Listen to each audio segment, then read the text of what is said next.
Why do we feel sometimes like stories are just other versions of older stories? Or why do they have the same structures? Well, in short, it's because they do. Back in 2016, there was a project done with the University of Adelaide called Project Gutenberg.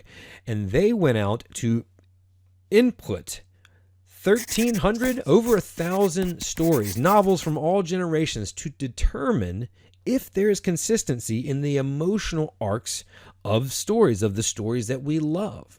Now, this was inspired by, or set out to prove or disprove, Kurt Vonnegut's thesis, or his theory. I think it was 2004 that he did a lecture on this, on the 8 shapes of stories. And go ahead and fast forward, spoiler alert, they're very, very similar in their findings. But Project Gutenberg identified very clearly 6 emotional story shapes that we see over and over and over in literature.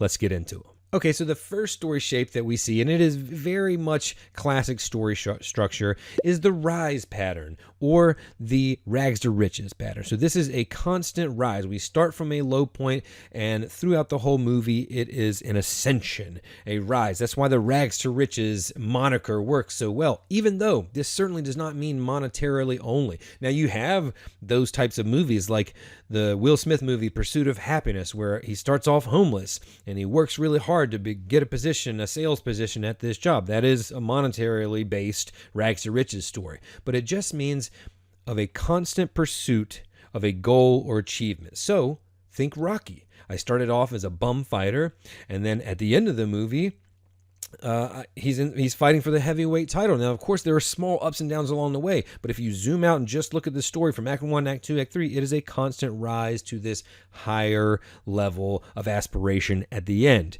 You can also think of Star Wars. Luke Skywalker is a farmer, and throughout the movie, he becomes a fighter pilot for the Galactic Empire and a Jedi Knight and saves the galaxy, right? That is a constant rise, or a rags to riches. Shawshank Redemption, very much the same. Starts off at this super low point where he's been framed for the murder of his wife, and he goes from this very low point, and slowly but surely throughout the movie ends on a high note where he escapes prison and lives happily ever after on the beaches with Red.